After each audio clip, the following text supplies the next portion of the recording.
亲爱的弟兄姐妹，大家平安，平安。感谢主，在礼拜天的早晨，我们又能够醒过来哈，而且还来到上帝的圣殿，或者是你在任何一个地方，现在正打开你的手机或线上，我们要一起来敬拜我们的主哦，好不好？我们一起起立，我们要用这首歌来敬拜我们的主哦。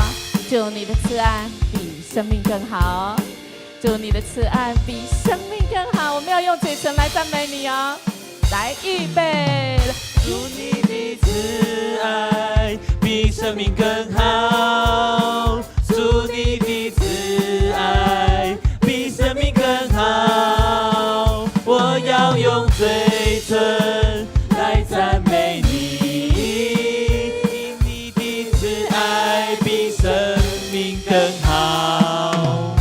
我要奉你名来举起双手，我要奉你名来举起双手，我要用嘴唇来赞美你，我要奉你名来举起双手。亲爱的弟兄姐妹，我们今天早上有呼吸气息，可以走到这里来，可以打开手机，我们可以一起来敬拜神。这我们就是来赞美我们的主赐给我们一切的美好。那么我们哪有不只有举起手来？什么是敬拜？什么是敬拜？不是只有唱唱歌，或者是站着。亲爱的弟兄姐妹，神给你的一切，我们就是要拿来进拜来荣耀神的，不是吗？所以我们就是要用我们的手，用我们的嘴，甚至你用你的脚啊。因为牧师脚不是很方便，但是你会看到我常常喜欢用脚来敬拜神，因为我说不管得死不得死，不管我的脚健不健康，不管我的身体好不好，我定义就是要来敬拜神，献给神，这叫做敬拜，好吗？哈，我们一起哦，来，从头。祝你的慈爱比生命更好，拍拍我们的手哦。祝你的慈爱比生命更好，祝你的慈爱比生命更好。我要用嘴唇来赞美你，因你慈爱比生命更好。我要奉你的名，我要奉你名来举起双手，我要奉你名来举起我手，我要用嘴唇来赞美你，我要奉你名来举起我手。重新来，祝你的慈爱比生命更好，祝你的慈爱比生命更好。我要用嘴唇来赞美你，因你慈爱比生命更好。我要奉你名来举起我手，我要奉你名来举起我手，我要用嘴唇来赞美你，要奉你名来举起我手。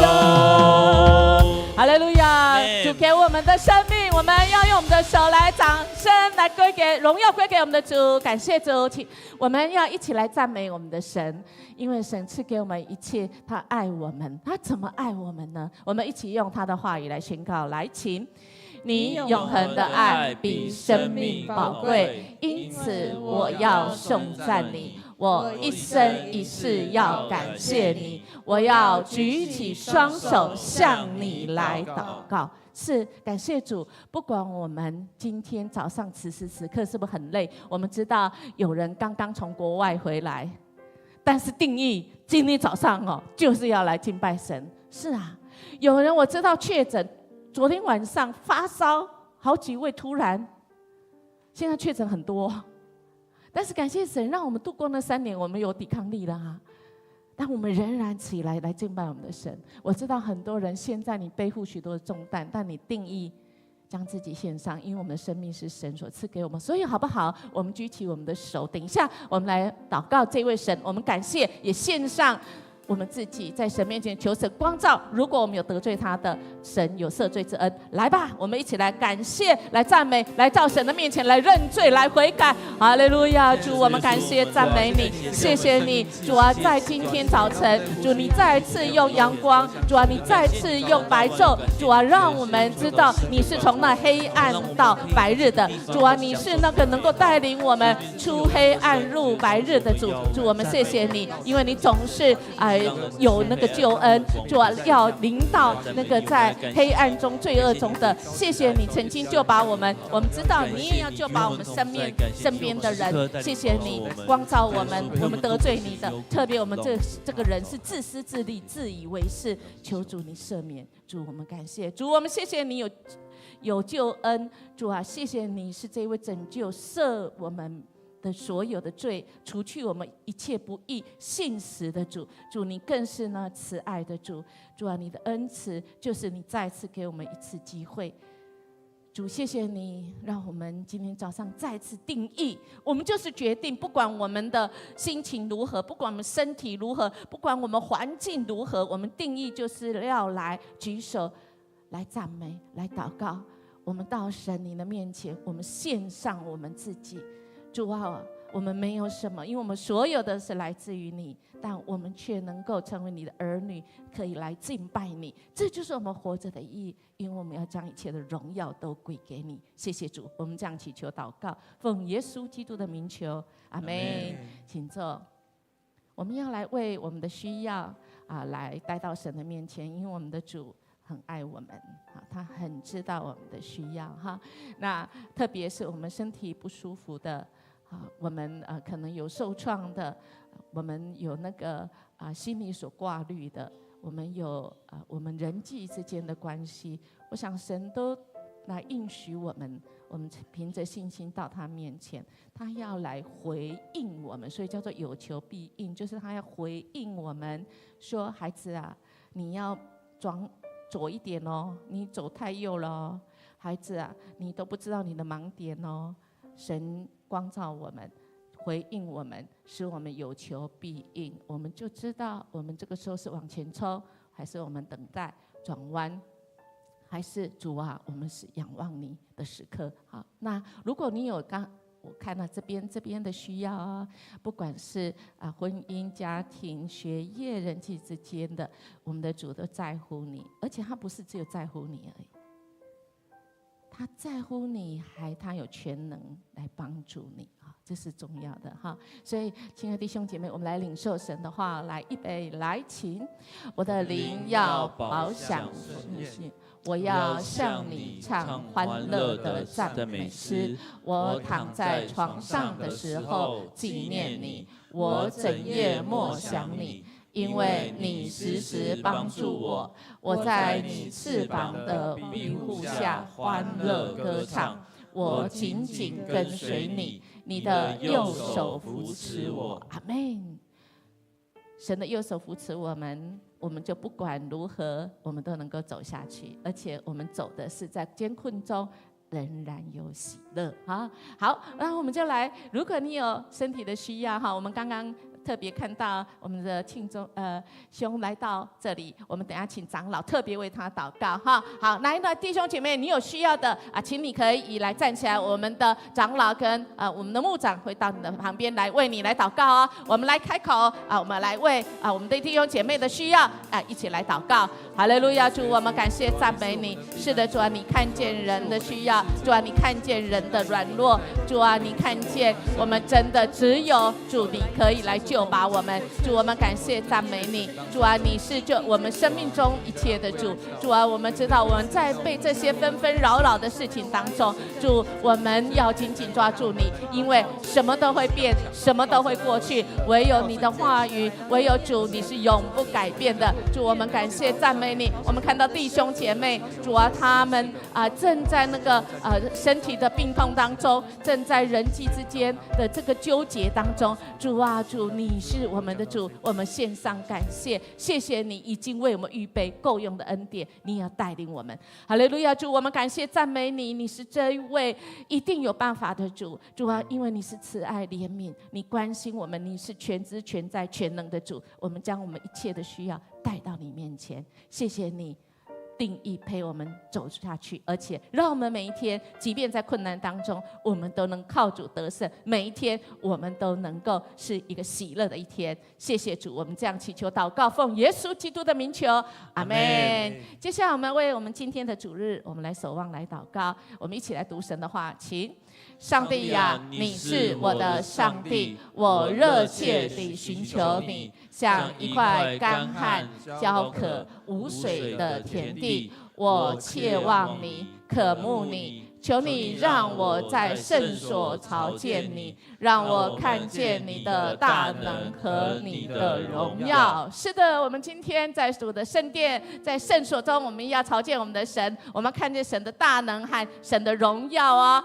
我们一起要来敬拜主之前，我们看看我们是不是检视一下，也为我们自己守望，为身边的人在灵性上面跟神的关系是如何。特别我们为今天到我们当中潘老师在服侍的玉上神学院，也是上帝的神学院的事工经费来报告，求神来保守供应跟带领。成人牧区此时此刻有一台游览车，由伯恒牧师夫妇还有美惠长老我们的董事长带领成人牧区在日月潭的地方他们在那边退休会，昨天有一天很好的学习哈，恳求神来带领，还有我们的基要真理，我们护村长老以及传道部，今天我们的开会，求神来掌权，愿我们一切做的决定是荣耀神，可以对人有帮助。为今天生日助学金来代祷，祝福每一位领到助学金的，以及没有领到的学生，我们都来祝福也让我们有份于这样子的服事哈。我们知道吗？一岁就是20元嘛哈。所以如果你算一算你自己几岁哈，音乐牧师都比较喜欢说，我们就奉献2000，我们就可以活几岁。100了哈，宣告好不好？我们就为我们的生日助学金来奉献了哈。好，那我们来起立好吗？我们一起为主日为等一下潘牧师的这个讲道服事，以及我们每一个人的心哦，不是讲道者的责任而已，每一个人的心，我们来聆听神的话。我们开口来祷告吧。哈利路亚！主，我们感谢赞美你，谢谢你，主啊，主日是你所设立的，主啊，让我们在这里全心全意全力，主啊，在你的面前，主，我们分别为圣，将今天主啊成为一个专心奉献到主你面前的主啊。当我们专心一意的时候，主，我们定义在主你的旨意跟你的话语，我们定义在主啊你怎么带领我们，主啊，我们能不能同心合一，主啊，因为你是我们教会的头，主啊，我们互相为肢体，我们能够同苦同欢乐。主，我们谢谢你，哈利路亚！主，感谢赞美你，在主你所设立的生日，我们分别为圣。主啊，我们将我们自己献上在你面前。教会是你是我们教会的头，我们互相为肢体，愿我们能够彼此同苦同欢乐，我们能够同心合一，来建造主你的教会。我们也要一起用主你所教导我们的主导文，我们一起要这样说：我们在天上的父，愿人都尊你的名为圣，愿你的国降临，愿你的旨意行在地上，如同行在天上。我们日用的饮食，今日赐给我们，免我们的债，如同我们免了人的债，不叫我们遇见试探，救我们脱离凶恶。因为国度、权柄、荣耀，全是你的，直到永远。阿们。弟兄们，我不是以为自己已经得着了，我只有一件事，就是忘记背后，努力面前的，向着标杆直跑，要得着神在基督耶稣里从上面招我来的奖赏。各位弟兄姐妹平安。让我们一起开开心心来敬拜我们的神，因为今天是主所定的日子。阿们吗？让我们一起常常喜乐来赞美他。哈利路亚！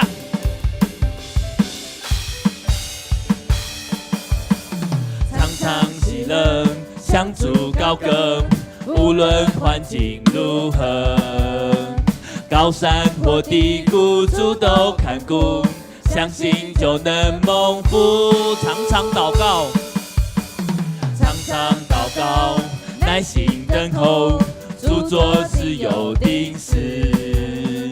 流泪撒种必欢呼收割，相信就有喜乐。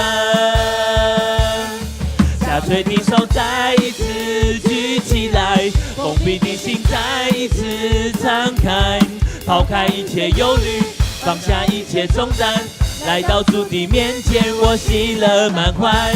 冰冷的心被主爱来温暖，干渴的灵被主爱充满。主是我的力量，主是我的高台，是因有故一路有耶稣陪伴，他永不离开。再次常常喜乐。如果再唱一次的时候，我们要更加喜乐，更加大声来赞美他，好吗？好，让我们一起来赞美他，常常喜乐，向主高歌。常常喜乐，向主高歌，无论环境如何，高山或低谷，主都看顾，相信就能蒙福。常常祷告，耐心等候，主做事有定时。流泪撒种必欢呼收割，相信就有喜乐。让我们举起我们的手来敬拜他。相信你手再一次举起来，封闭的心再一次敞开，抛开一切忧虑，放下一切重担，来到主的面前，我喜乐满怀。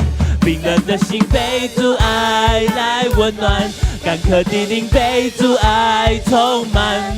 主是我的力量，主是我的高台，是因有苦一路有耶稣陪伴，他永不离开。再次下垂的手，下垂的手再一次举起来，封闭的心再一次敞开，抛开一切忧虑，放下一切重担，来到主的面前，我喜乐满怀。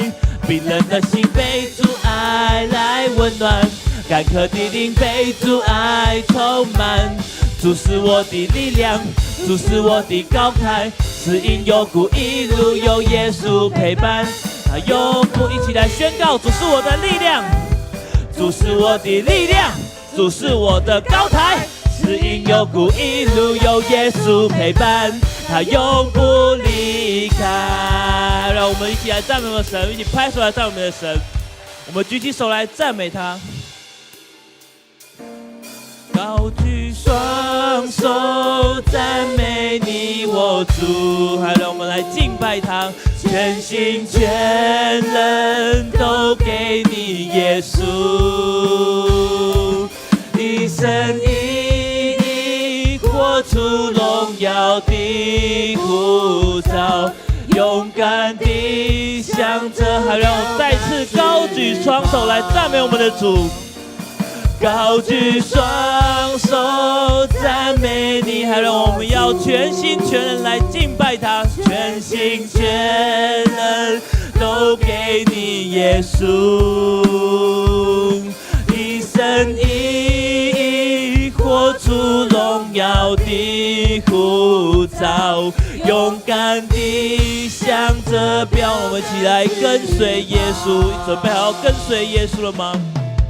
跟随耶稣，爱我的主，我爱你，耶稣。跟随耶稣，跟随耶稣，爱我的主，我爱。我们要再一次跟他说：耶稣，我们要来跟随你。跟随耶稣，爱我的主，我爱你，耶稣。跟随耶稣，爱我的主，我爱你，耶稣。是的，主耶稣，我们来跟随你，我们来跟随你。要全心全人来跟随你，我们要将自己献上当活祭来跟随你。哈利路亚。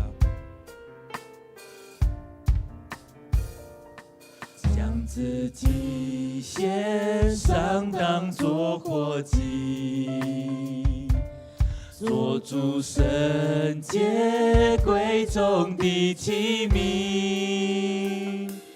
你丰富恩惠必从主浇灌我，使我瓦器里充满莫大。再次将自己献上，将自己献上，当作活祭，做主圣洁贵重的器皿。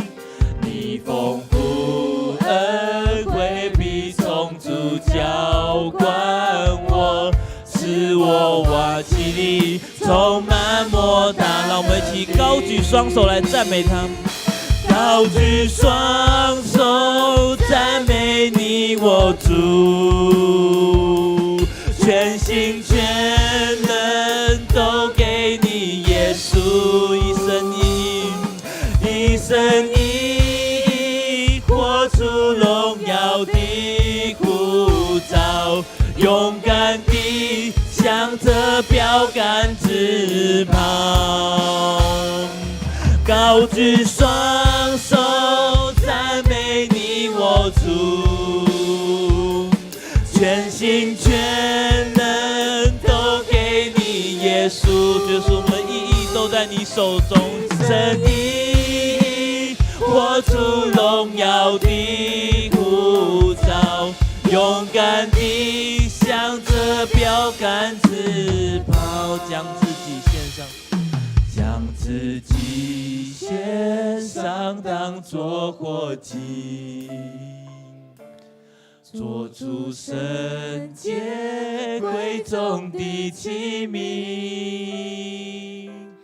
你丰富恩惠必从主浇灌我，使我瓦器里充满莫大能力。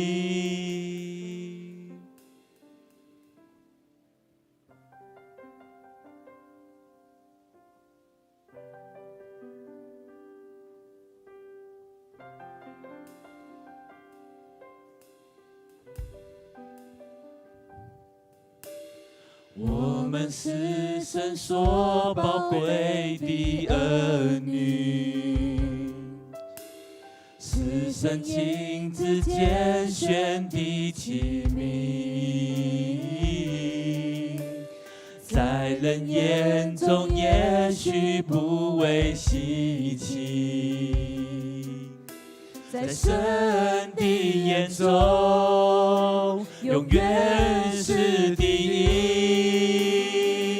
放下所有重担，投进主的怀抱，与主同行，听主声音，跟随到天涯海角，向着标杆直跑，回应主的呼召，背起十架，全然摆上，活出神的荣耀。还有，我们是主所拣选的器皿，我们来赞美他。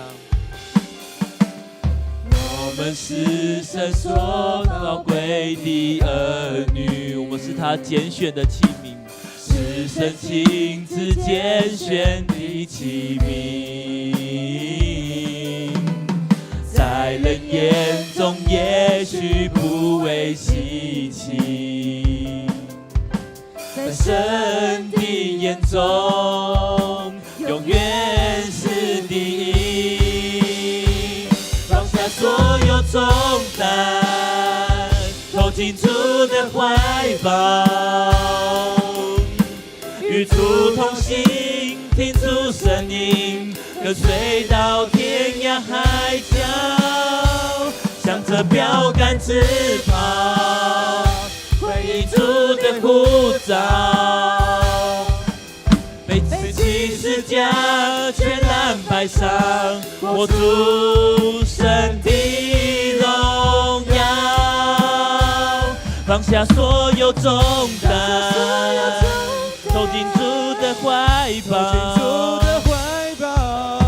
与主同行，听主声音，跟随到天涯海角，向着标杆直跑，回应主的呼召，背起十架，千般摆上，活出神的荣耀。背起十架，背起十架，全然摆上，活出神的荣耀。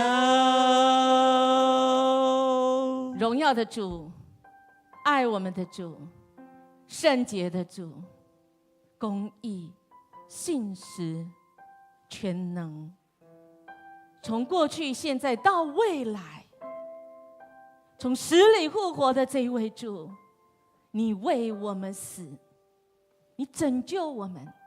主啊，不是我们有多厉害，乃是主，你看见你怜悯的心。主，你定义就是要拯救我们从那个黑暗罪恶的深渊当中，你就把我们起来。主，你看我们每一位都是独特的，因为我们是你所创造。谢谢你让我们这个人，主啊，被你的爱所创造，以致我们可以用我们的爱来回应你。主啊，我们这个人能够做的，我们活着的意义非常的重要，是主，我们要来荣耀你。主啊，我们所做的每个决定，我们是要对人有帮助。主，这是我们活着的意义。但是主，我们知道这个过程中，我们有许多岔路，以致我们离了你。主啊，以致我们背对你。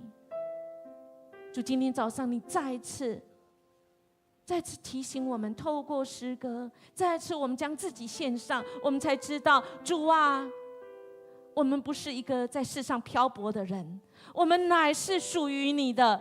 主啊，我们这个属于你的人，主，我们为主你来活，我们要成为主你呼召我们成为那个可以荣耀你的器皿。荣耀的器皿是因为主你是荣耀的。谢谢主，愿今天的一切的颂赞赞美都归给你。我们这样祈求祷告，奉主耶稣基督的名求，阿们。请坐。我们今天要来欢迎第一次在我们当中，也可以这样说哦，哈，注意听，今年第一次到我们回到教会的啊，我们也欢迎，好吗？有人在抿着嘴巴在笑说，音乐牧师在说谁啦？好，我们请起立好吗？今天从国外回来或从哪里很久没有来到我们当中的，请起立，我们欢迎回家啊！感谢神，神祝福你，请坐啊！我们有很多人来为我们在外面读书的孩子来祷告。因为他们是被我们差派出去的，所以我们要记得，我们为每一位我们所知道的，他们在没有在教会，我们也看看身边的人，如果你有看到有想到谁好久没有来，还有我们的这个陈庆忠呀，很久没有到我们当中，因为他从去年8月车祸，今天第一次回到我们当中礼拜，对不对？好，我们来用最热烈的掌声，感谢神，医治他不容易哦，感谢主，神祝福你恢复那个神要成为你这个一生的力量哦，力量感谢主不容易从去年8月车祸经过很多，今年已经5月了，对好，那我们还有没有今天第一次在我们当中的？我们来欢迎好吗？有吗？同工。好，如果有，我们随时都可以拿上来哦。好，我们来，好，我们就来报告。今天是御神的奉献主日我们的老师今天我们要学一个字请问大家知道这个字怎么读吗？潘辉。哇，很厉害，中文老师我们今天学一个字，这个字是民就是好像是国民的民我们谢谢潘辉民老师在我们当中，等一下来分享。我们欢迎也为御神来祷告。好，那我们来继续来看电梯，我们的电梯终于要换新的哈不会一直故障哈5月29号星期一开始，原来我们公布的是5月28号，那个是已经更新了哈，差一天就差很多哈，我们就少爬一次楼梯哈，尤其游牧师爬到8楼的哈请问这一天要爬几层楼？8楼，这样一天要爬几层？至少16，对不对？但他忘记拿东西的时候又几层？有16楼了哈。好，那所以亲爱的大家。看一下那个表哈，这边也有写哈。等一下我们会各个群组，我们那一天开始，我们会在33号聚会。那其他的变动，我们就看我们的公告哈，我们那个表里面。那7月2号是第4次圣礼典，那要受洗的，我们知道已经有人开始报名了哦。我们鼓励我们身边的人哈赶快归入神家中的一份子来报名，像游牧师或者是我们的行政干事来报名。下个礼拜我们要举办长执会哈，请我们长执下礼拜天1点开始在401的教室，请把我们的资料我们交给我们的行政干事，或者你不能来请跟游牧师来请假。我们看到这个就是音乐牧师刚刚讲的哈那我们电梯工程的这段时间内，我们这个第1场、第2场都会在49号哈，那等于6月4号才那边聚会，所以大家一定要密切的注意哈。说那其他的聚会我们就看我们的这个表哈。如果你可以的话，用手机可以照起来一下哈。那或者是我们教会的 LINE 群组哈，我们都有公布哈，所以我们大家可以注意一下。好，那我们7月1号开始哦，终于哦，疫情过了以后哈，我们开始爱餐了哈所以从7月1号开始，我们是用外送来的，所以我们很需要志工，因为要打菜我们打菜其实也比较卫生亲爱的大家，我们知道吗？其实疫情又在起，对不对？我们身边很多人突然我们的同工有很多突然昨天晚上说，牧师我发烧主耶稣我1个小时前才跟他讲话，而且我正好要照相，把口罩拿起来哈。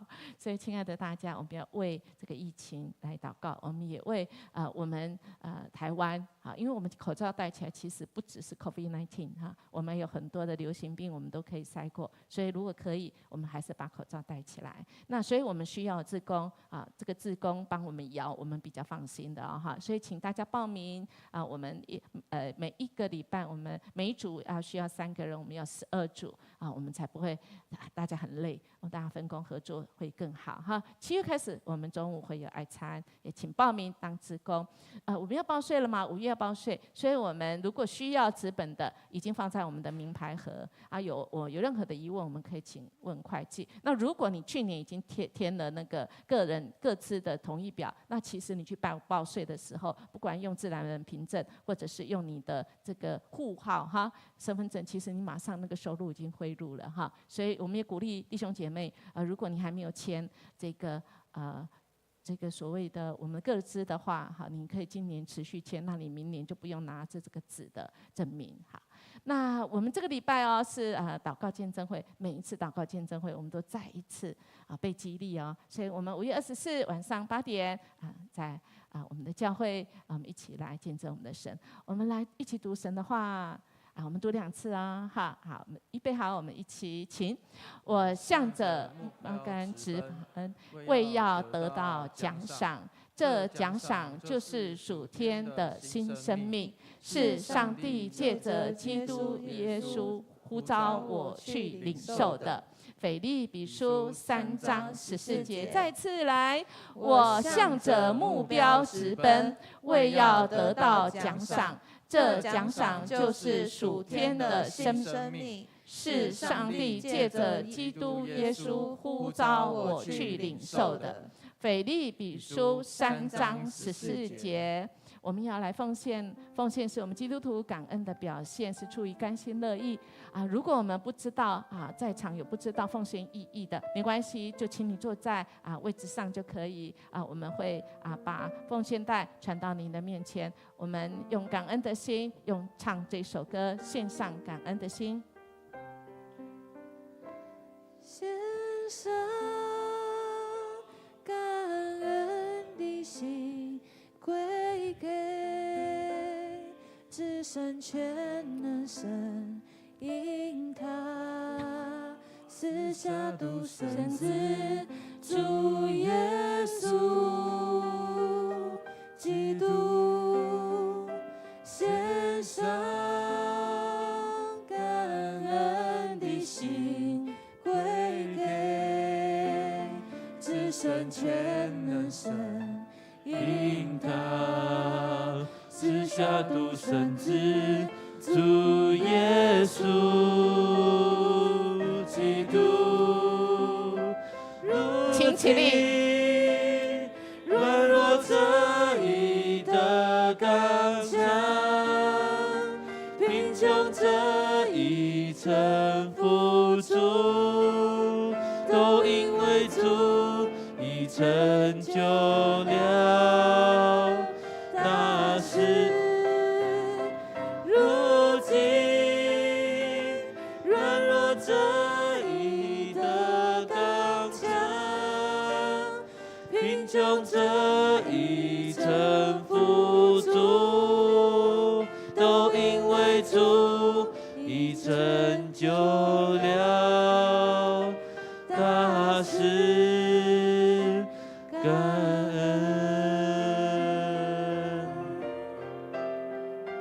感恩，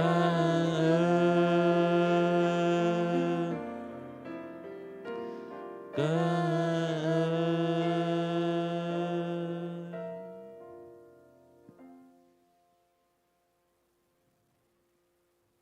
亲爱的天父，我们要感谢赞美你，因为你是给我们蒙福的生命，你是给我们日用生活所需，没有缺乏，也是我们平安。你常施恩惠，不仅使我们饮食饱足，也使我们满心喜乐。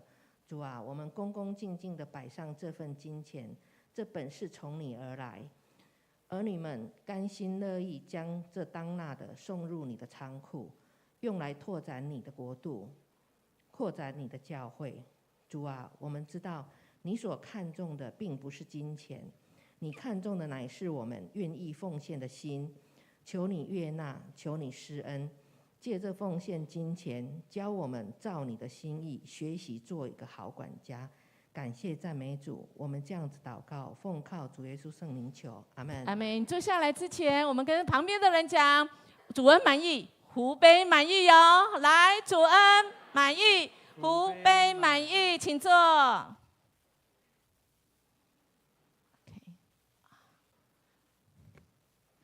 好，潘凤仪来。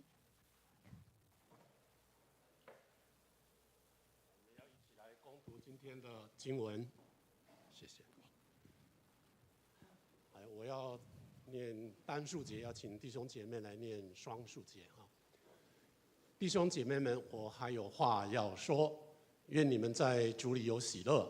向你们重复我从前说过的话，对我没有麻烦，对你们却有益处。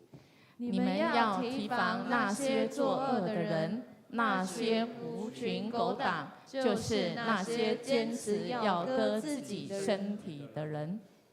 其实接受真割礼的不是他们，是我们，因为我们借着上帝的灵来敬拜。我们所夸耀的是基督耶稣，不依靠任何外表的礼仪。若有人以为他可以依靠外表的礼仪，我更可以这样做。我出生第8天就受割礼，我生来就是以色列人，属于便雅悯支派，是血统纯粹的希伯来人，就遵守犹太教规这一点说，我属于法利赛人。就热心说，我曾经迫害过教会，所以如果遵守摩西法律的，就算是义的话，我并没有什么可指责的地方。但是我一向认为有盈利的，现在为了基督的缘故，我把那些看作亏损。不止这样，我更把万事看作亏损，因为我以认识我主基督耶稣为至宝。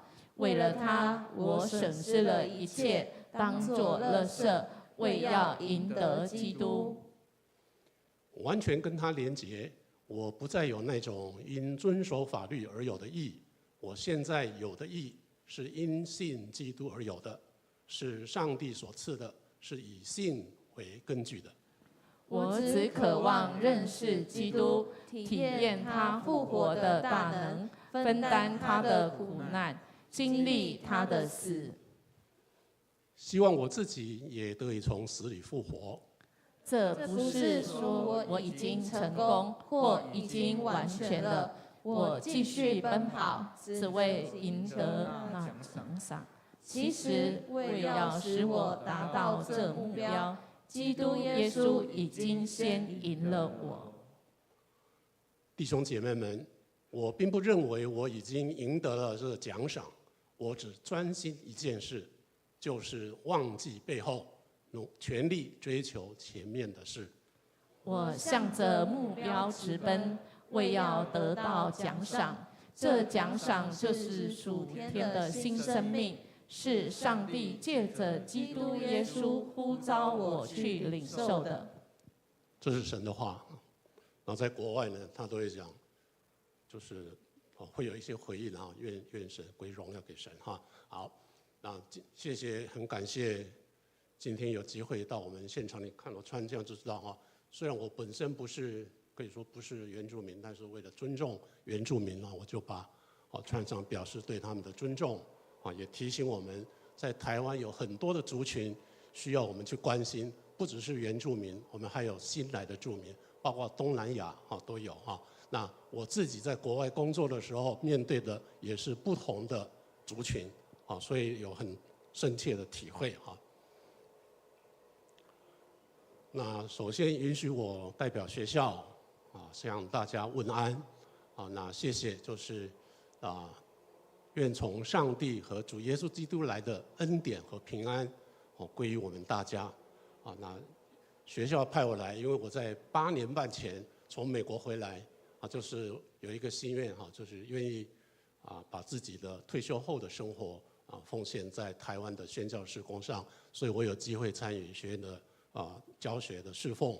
我本身是一个社会工作者我不是牧师我是一个社会工作者。那通常在学校上课，我就会不只是从专业的领域谈，我特别会从圣经的角度来谈社会工作相关的课程，比如说社会学、心理学、社会工作等等相关的学科好，那今天神学院我们知道有少子化那在8年半前我到玉神的时候呢，学校大概有150位的学生在那个校园上个学期大概剩下50位，所以我们知道学校遇到很大的挑战，要经营各方面那学生我想也人数减少那不过还是很感谢我们教会在过去在玉神的事工上在祷告在奉献，我们一贯的支持关心，要向大家谢谢。那其实呢，不只是玉山神学院我们知道我们长老教会叫做3神1圣就是台湾神学院、台南神学院、玉山神学院、新竹圣经书院有3神1圣我想我们都知道，我们要持续为他们的关心奉献很重要一点就是不只是关心为他们奉献，你还要知道他们需要什么，你要去看他了那这个是跟今天的主题有关那我看我们教会的网站我不知道你们知不知道如果要考试的话就考你教会要建立5项的文化目标，建立什么样的文化，就是文化。那这一点很吸引我，因为我是一个社会工作者那我们教会要建立五个比如说是信徒的传福音领袖的栽培、信徒的栽培牧养关怀，还有教会的倍增5项的我把它说是5项的目标了那这是一个文化。那我们有一个意向，就是要双福的人生那这个就是一个意向我们有写在后面也有复兴祷告的烈火然后经历丰盛的主恩。对不起啊，因为眼睛看不清楚啊。那我们应该要知道这个是。那今天我会把主题借着我们这个5项来谈谈文化到底是什么意思哈。好，你知道台湾有一个民谣非常有名，叫《雨夜花》。好，我们大概都会唱。《雨夜花》它是在1934年作曲之后，那在当时是因为在描述一个女子，她从南部到北上，那她经历很困苦。那这首民谣呢，也被拿来隐喻台湾当时面临的政治的压迫的那些无奈。那另外呢，在美国有一个叫深水之河，叫 Deep River。那它也是在描述非洲裔美国人早期在美国做奴隶的时候，他们生活上的受压迫，但是他们呢，借着这个诗歌来提升他们的灵命。你如果看那《雨夜花》跟《深水之河》，它2个歌词的不同。《雨夜花》讲的是无奈，我们现在讲的话叫消极无奈。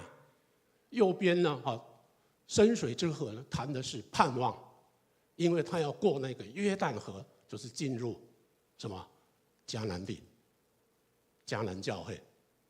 我们看我昨天晚上来，哇，我们这些繁华之地，神祝福的地方江南地好，文化到底是什么意思呢？我们必须澄清，因为文化，当我问你文化的时候，每一个人都有不同的想法，有不同的定义。那你的定义是什么呢？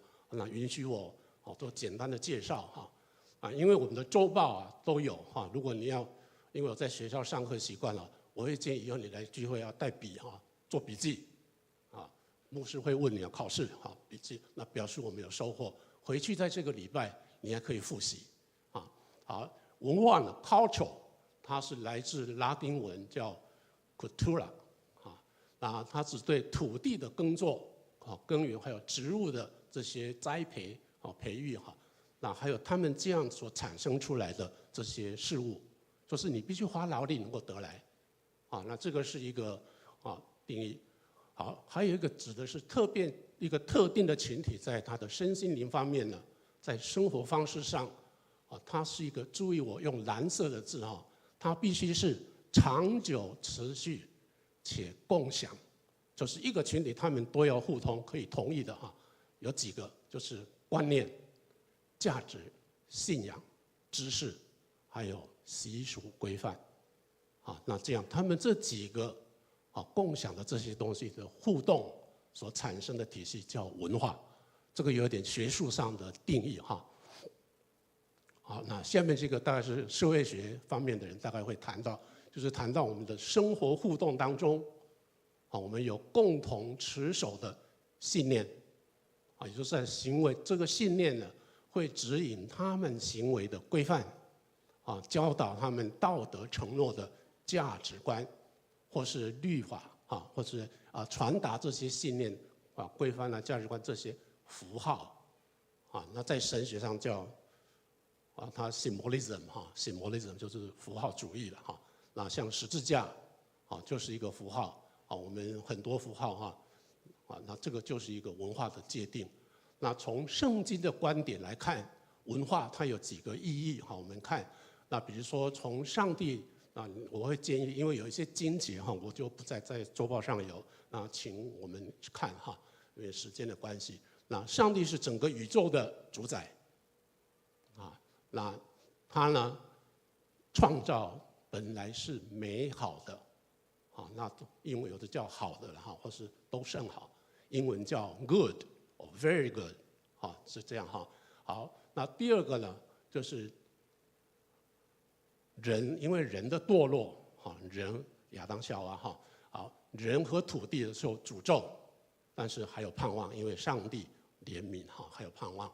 好，作为人类的我们一个基本的一个任务之一呢，就是发展文化。记得前面我们提过，你要耕作，你要付出代价。像我们今天我们所开的车子我们的美食这都是人去创作出来的，它有延续性。那这个世界呢有提供很多的欢乐，会让我们来看出明了上主的美意，创造的美意。那这些带来欢乐的东西，有时候也会破坏我们跟神的关系，就是会破坏我们跟神之间的那这些欢乐就是有正反面的影响正两面。好，第6点就是人呢，因为在每个文化都会有堕落性堕落，所以他会敌对上帝的知识或者是上帝的创造。我们看那比如说吸毒开 party， 有时候夜店很多东西酗酒很多东西那这些规定有一些会影响我们的生活耶稣的救赎和复活那彰显了上帝无比的爱那我们在基督里的合一呢，第8点那可以帮助我们跨越我们之间呢文化的差异。我们每一个人的想法不一样，我们的生活方式不一样。不要说在台湾，你一到国外的话，你会发现生活方式更不一样那很多种方式，但是呢，因为在基督里就会不那我们在美国的教会曾经有4个族群我们台湾我们叫台美人台湾人韩国人、西班牙人，还有美国的白人，我们4个族群一起敬拜，跨越了，因为是在基督的合一我们跨越了族群好，最后一个那我们是有天上公民的身份，我们渴望属天的新生命对不起，如果我们把上面的东西通通结合起来，我们可以从文化的角度来看，上帝的创造是极为神圣而且令人惊叹的文化作品英文叫 sacred works 或者说 amazing works 里面呢，我们看有5个重点，神的创造有5个重点上帝说，你看创世纪，上帝的创造从第1天开始到第7天上帝说什么，上帝说什么，上帝命令什么，所以这句话非常的重要它展现的是上帝的能力和权柄第2个呢是创造的次序order它的创造它有一句话叫晚间过去，清晨来临一天一天完成它有目标。谢谢。在整个创造里面呢，我们看见创造者跟创造物的关系那有人把这个关系叫美好的关系合宜的关系，也就是我们今天我一直要义英文叫 righteousness righteousness 那因为这个关系，这个真正的关系，上帝创造的过程跟结果要显示的就是他和我们和他所创造的自然世界和谐的关系第4个呢是束缚人类他告诉说你要生养众多啦那交代主任呢，你们要管理大地了英文叫 rule over 统治统治大地要管理那在2章的15节他还说你要耕作要看守这个伊甸园原则这个是他告诉对不起他告诉这个亚当跟夏娃他们要好好耕作，也就是发展文化，创造文化好，那在最后一个就是第5点呢，就是有规范纪律这个在创世纪的2章17节呢他有说他命令亚当夏娃有一棵生那个分别善恶果树的果子不可以吃，规范我们教会有规范学校也有规范，政府也有规范那英文这个分别善恶的树叫知识The tree of the knowledge of good and evil， 它是谈的是知识知识你必须要能够分别善恶，才符合神的心意。不是知道今天我们有的人会误用的知识，导致我们面临的问题。啊，比如说最近台湾出现了一个字叫行人，什么？地狱。我有经历了。真的，我们在国外是你走斑马线，它大概5公尺它就停下来了，让你动，好，让你走过，好，从那边走过来，它才开。台湾是开到1公尺停下来，哇，好紧张。我遇到的是我还跟他举手请他等我，他没有，他就这样过来，哇，神保守哈。那这个就是一个规定，当人不遵守规则的时候，就有人丧失了生命，破坏了很多的家庭。啊，那这个是其实还有很多可以思考哈，就是在整个守法，这是法治的国家、民主的国家的特色，就是要守法。不守法就有问题啊，所以我们会不守法，是因为我们对人的价值不认识。好，那这个是一个挑战哈。好，这5种东西讲的就是关系、责任、信仰。啊，这个图啊，我请你记得。你记得的话，对我们个人、对夫妻的关系、对家庭、对教会、对整个社会，甚至整个国家，都有会影响。啊，它这3个关系、责任、信仰有一个重点基础，就是上帝说。啊，就是上帝说的话。圣经的话，你一定要记得。你可以用这关系、责任、信仰来检视自己，也可以去帮助别人。那社会工作，我在玉山神上课一定会提到这个东西。好，这个一般的大学不会提到。好，那我觉得神学院应该要提到这个东西哈。好，腓立比书的3章9节说，我刚才我们念哈，我不再有那种因为遵守法律而有的义。那这个义呢，是因信基督而有的，啊。第2个是上帝所赐的，以信为根据的，啊。那我们知道，这个义有2个来源，啊，一个是上帝所赐的，啊。那刚刚的经文，也换一句话讲，就是在创世纪第1章里面，啊，31节，上帝看他所创造的一切。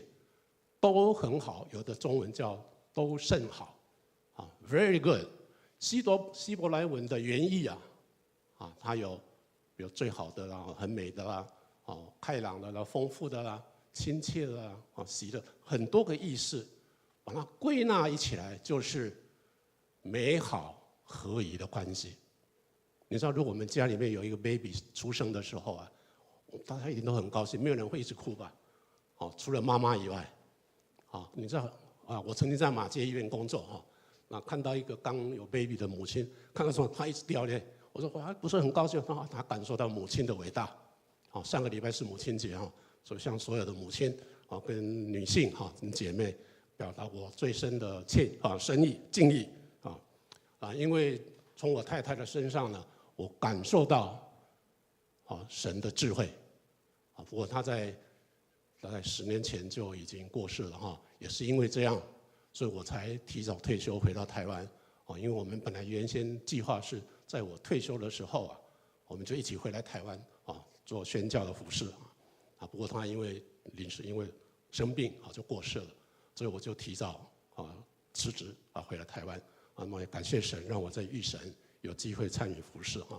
好，那美好的合宜关系、和谐的关系，这个是义。这个是从上帝所赐，是以信为根基的。我们必须回去刚刚念的经文哈。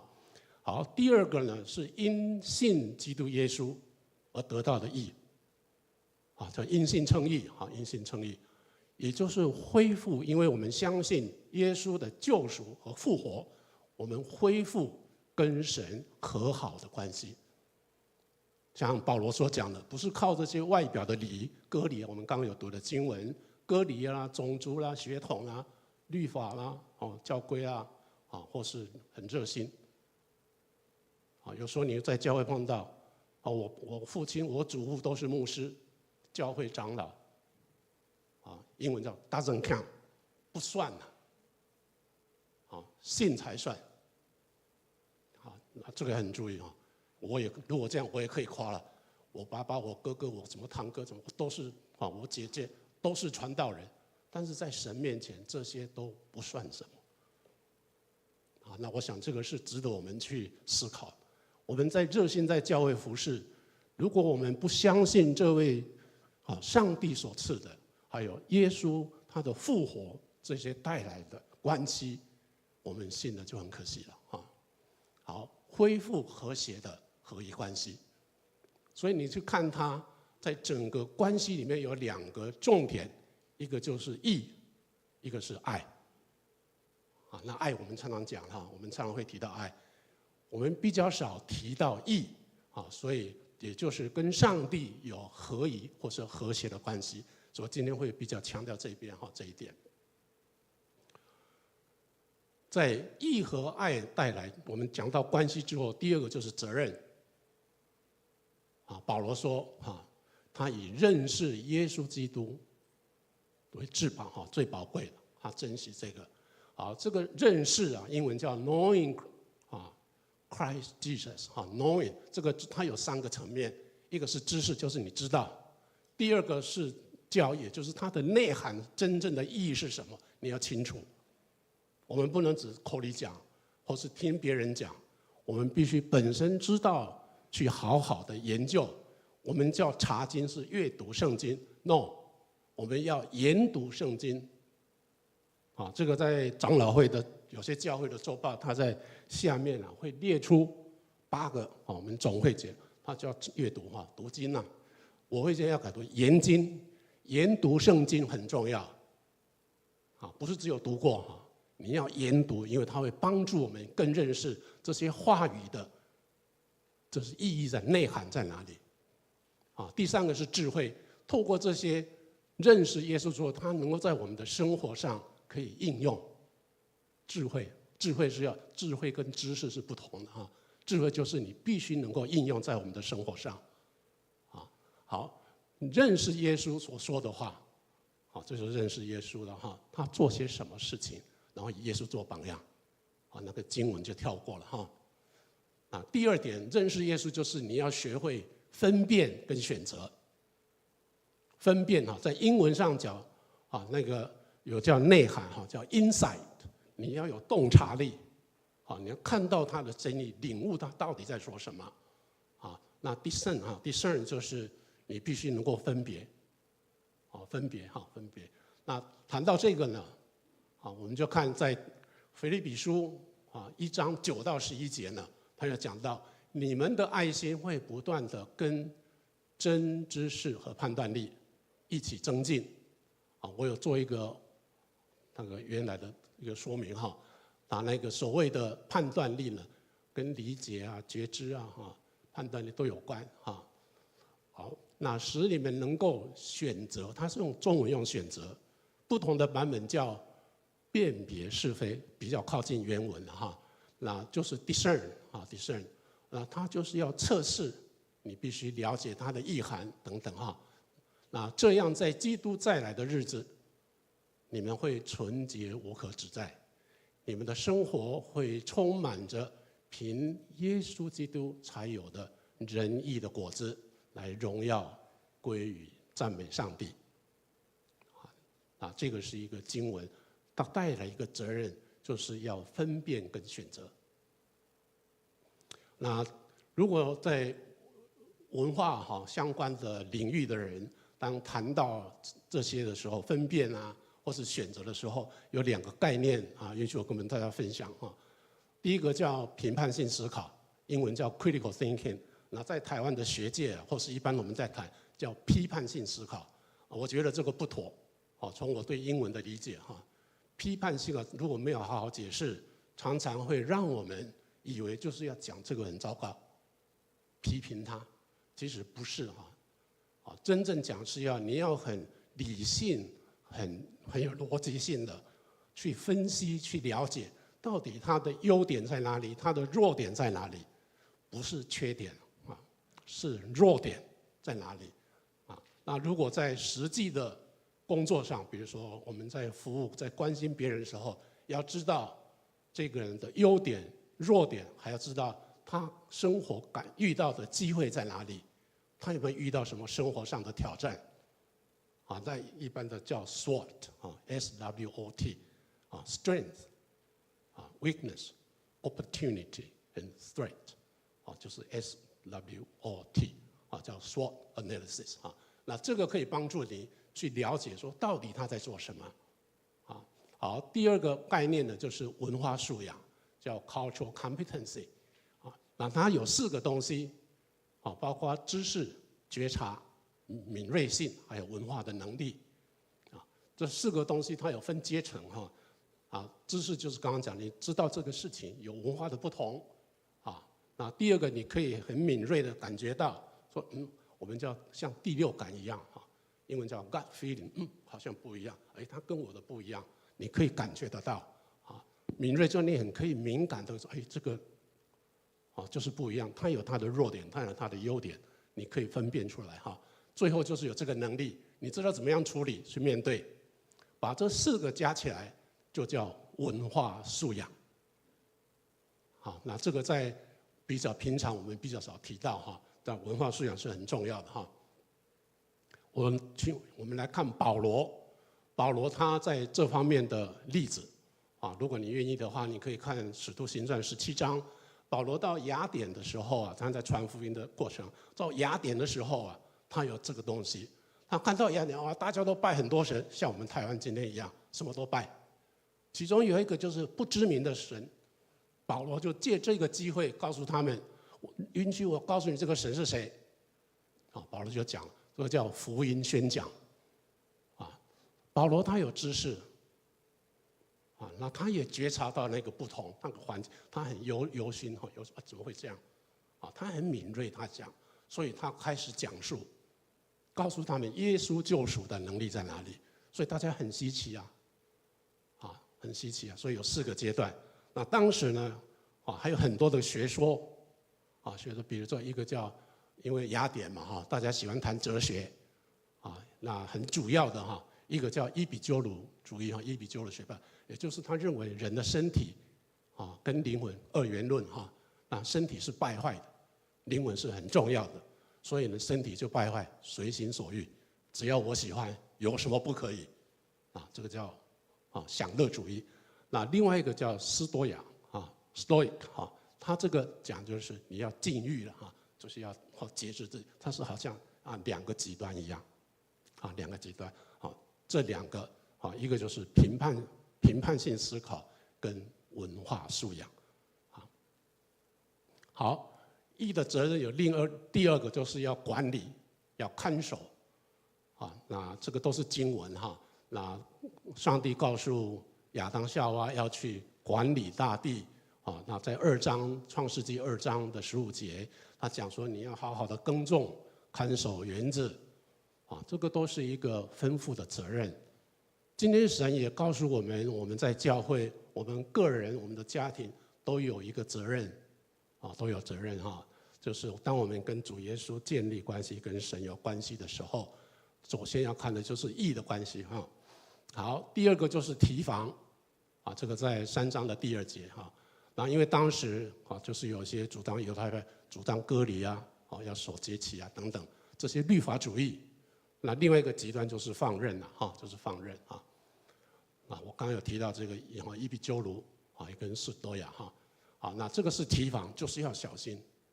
啊，要注意啊，要小心这样的情况。啊，第3个要警醒啊，警醒这个是在启示录的2章跟3章，圣灵有向7个教会提出啊一些警告或是警醒哈，啊或是责备管教。这7个里面有5个教会是圣灵提醒他们的，只有2个教会给他们肯定，啊也甚至。赞美他们，激励他们。这5个教会，我想我们可以看哈，比如说以弗所书的啊，不要离开起初的爱心啊，啊，老底嘉不冷不热啊，他们都有那个背景哈，我们时间不能够做详细的解释。啊，那撒底的教会，他们认为自己的行为呢是活着的，但其实是死的。我们今天的话就是自我感觉良好。很多教会都自我感觉良好，忘记了义，他有爱，但忘记了义。我回到台湾之后啊，就是8、9年来，在 COVID 就是新冠疫情之前，我常常会去拜访原住民的教会，还有我们平地教会。有些教会跟30多年前我离开台湾的时候还是一样。我觉得好可惜，好可惜啊！还自我感觉良好，求神帮助也求神怜悯哈。那这个7个教会的勉励也对今天的教会产生作用，所以为什么我们要注意我们都要很小心哈。好，第3个就是结仁义的果子。好，那在这个第1章的腓立比1章11节，他说：“你们的生活也充满着凭借耶稣基督才能有的仁义果子，来荣耀赞美上帝。”我们除了在信上面，还要有我们的生活见证，也就是仁义的果子，才能荣耀神。在雅各书的3章，我们看以充满谦卑或是智慧的好行为来表现他有美好的生活。那有提到有几点比如说纯洁啊、和平啊、谦和啊、友善啊、仁慈不偏见啊、不偏移啊，还有不虚伪等等这个都是一个仁义的果子。在结果子中有一个很重要，就是修剪修剪那这个是在约翰福音，耶稣说跟我连结关系不结果子的，他要剪掉。那有跟他连结有结果子的，耶稣他就修剪使他有2个剪掉跟修剪是不一样的。我在美国的家，我们有一般的家都有前后院，那我在我的后院种的台湾葡萄所以我寒暑假都回去，寒假我就会把那个，因为它长很多，我就把一些枝呢把它剪掉，暑假回去就把枯萎的枝把它剪掉，因为它可以结更多的果实。这个是你可以去体会的我们必须受修剪，我们不要被剪掉。好，在希伯来书的12章，他说我们受管教的时候闷闷不乐我们都不太愿意指出被别人说你这个怎么样怎么样我们不太喜欢闷闷不乐。到后来呢，我们因为管教而经历过锻炼或是操练的时候，我们会结出果子来。那过着正直的生活，在其他的版本就是义叫做义的生活。这是希伯来书好，第3点就是因义而得的奖赏。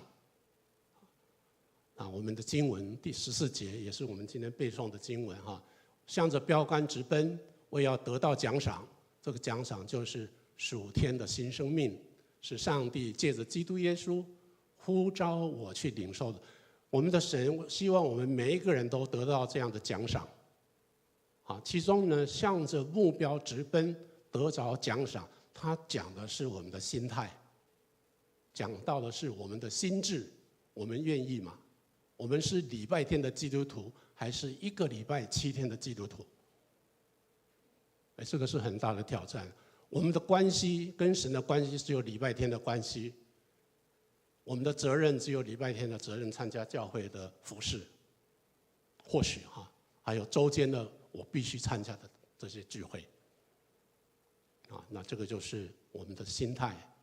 属天的新生命呢，就是跟基督合一有这个复活更新的生命这个是在罗马书第6章，其实12章也有，我们要心意更新而变化把我们自己当作活祭献给神这个也一样就是属天的新生命。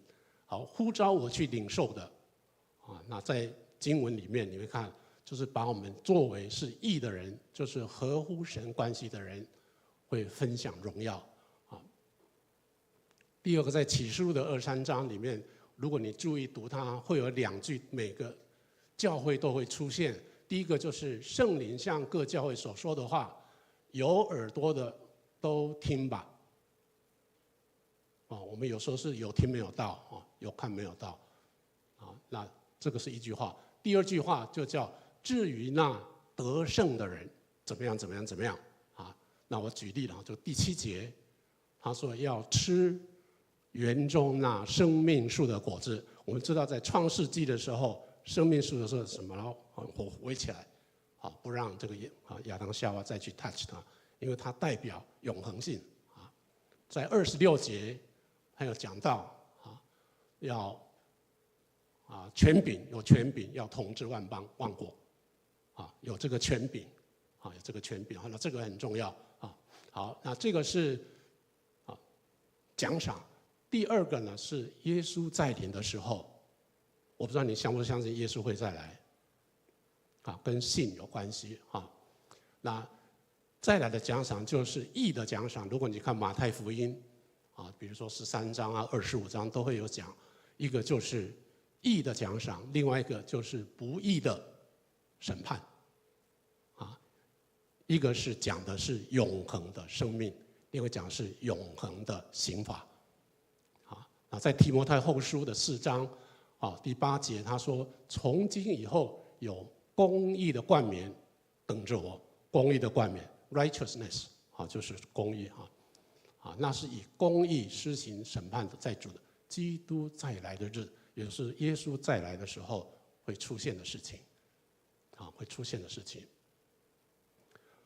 今天的主题是蒙恩得胜的文化，也就是向着义跟爱的文化的标杆直跑。我们教会有5个文化目标，我们是往这个目标直跑的，特别强调的就是义的关系，在约翰福音14章的15节到17节，他说：“你们若爱我，就要遵守我的命令。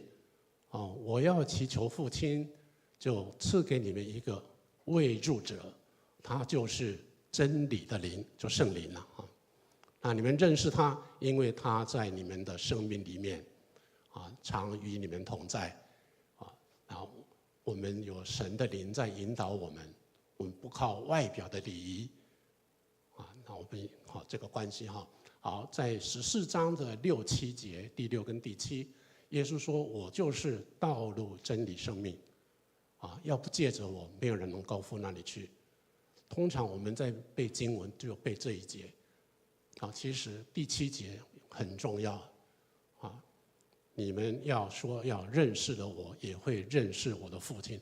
认识耶稣就是认识上帝，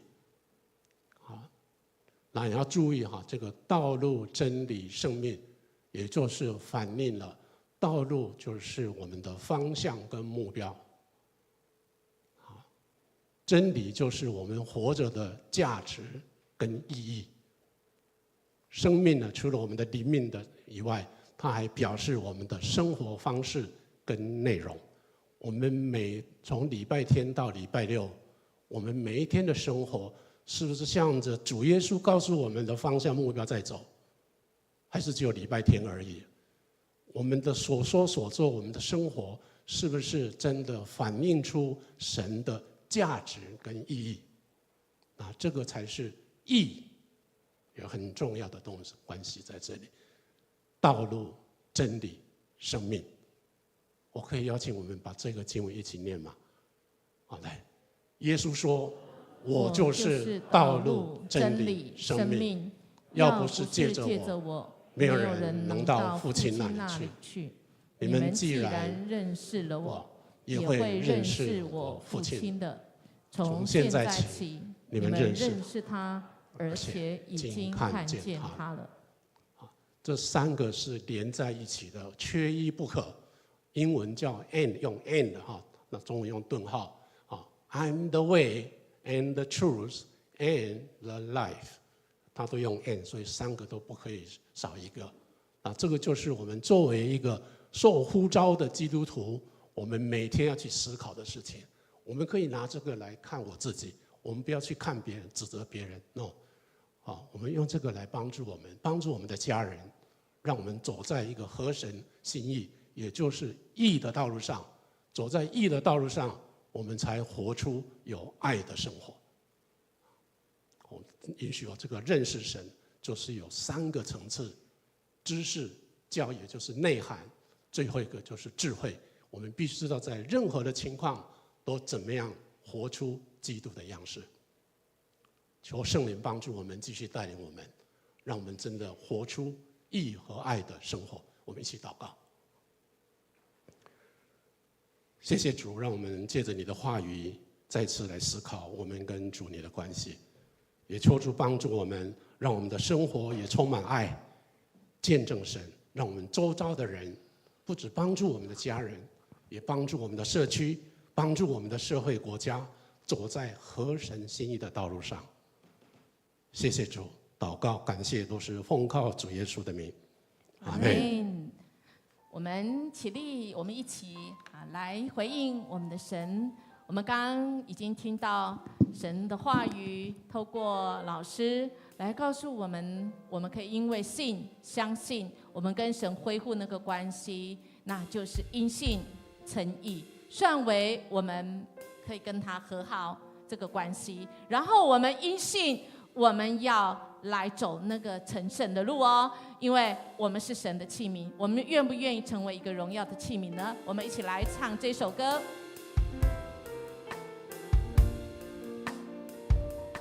将自己献上，当作活祭，做主圣洁贵重的器皿。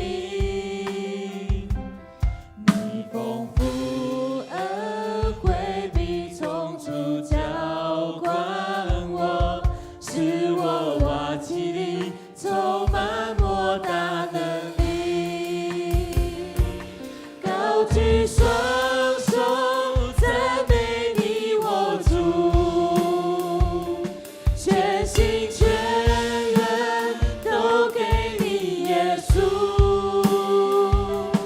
一生一意活出荣耀的呼召，勇敢地向着标杆直跑，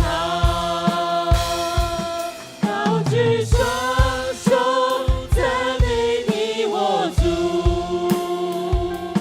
全心全人都给你耶稣，一生一意活出荣耀的呼召，勇敢地向着标杆直跑。邀请大家举起我们的双手，高举双手赞美你我主，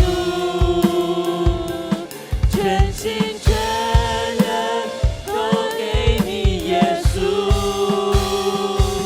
一生一意活出荣耀的呼召，勇敢地向着标杆直跑。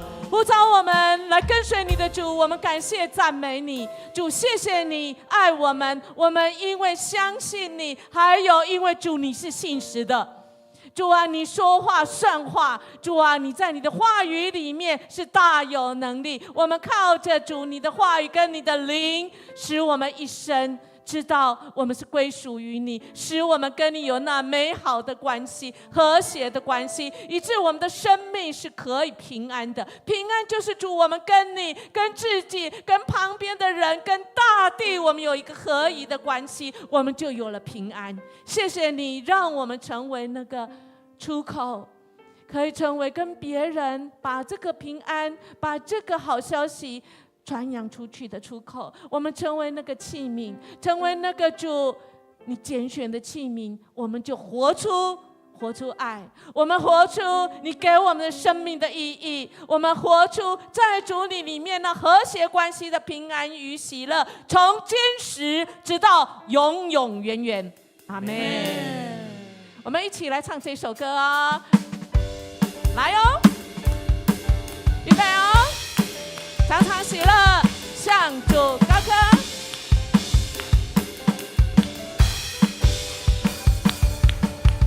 常常喜乐，向主高歌，无论环境如何，高山或低处，处都看顾，相信就能蒙福。常常祷告，耐心等候，主做事有定时，流泪伤痛比欢呼收割，相信就有喜乐。